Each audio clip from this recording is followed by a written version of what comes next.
Occupational therapy is when you work with a person who is not fully functioning as they were before. And so anytime there's maybe an injury or an illness, a disease, something like that. And so we help to figure out how we can help this person meet their goals of what they want to do and what they need to be able to do.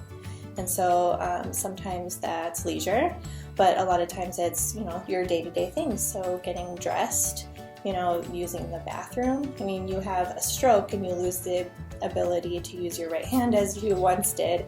It's a little bit tricky to do that, and you can't get that service from any other discipline.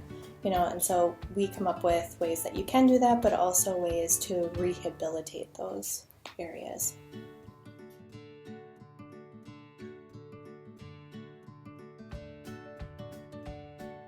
One side, I just do a little bit of tapping to kind of get his body in that straight alignment. Okay. So I'll just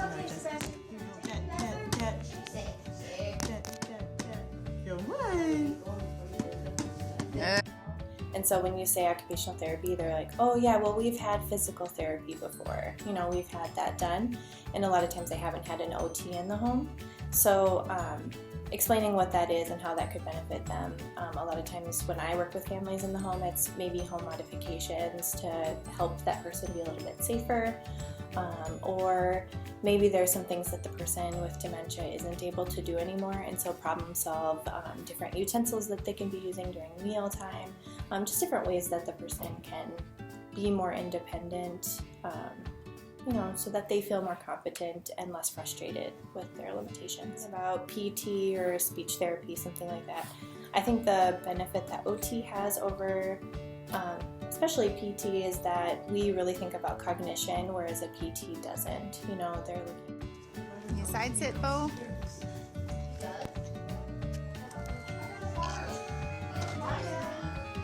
You're gonna come play with those toys too? Yeah. I know, it's exciting stuff.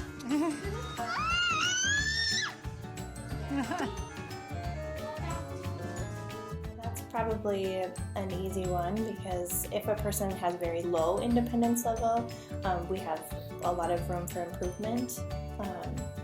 If we're thinking about somebody with Alzheimer's disease and they're very severely impaired, then it's a little bit different. And so OT can benefit still at the late stages or end stages of Alzheimer's disease, because it's helping the people surrounding them and educating them on what can you do to connect with this person, to be a meaningful interaction.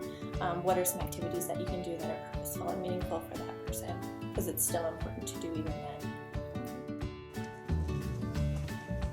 then. Can you put the ball in there, Bo? Here, I'll help you hold, and then you gotta bring it up. Oh yeah. Ready? Up, up, up, up, up, up, up, up. Yeah, good work. You pick it up. You wanna help? Bear. Let's get the bear. He really likes to bat at things. Yeah. It's kind of your thing, isn't it? Oh yeah, and then we make mess.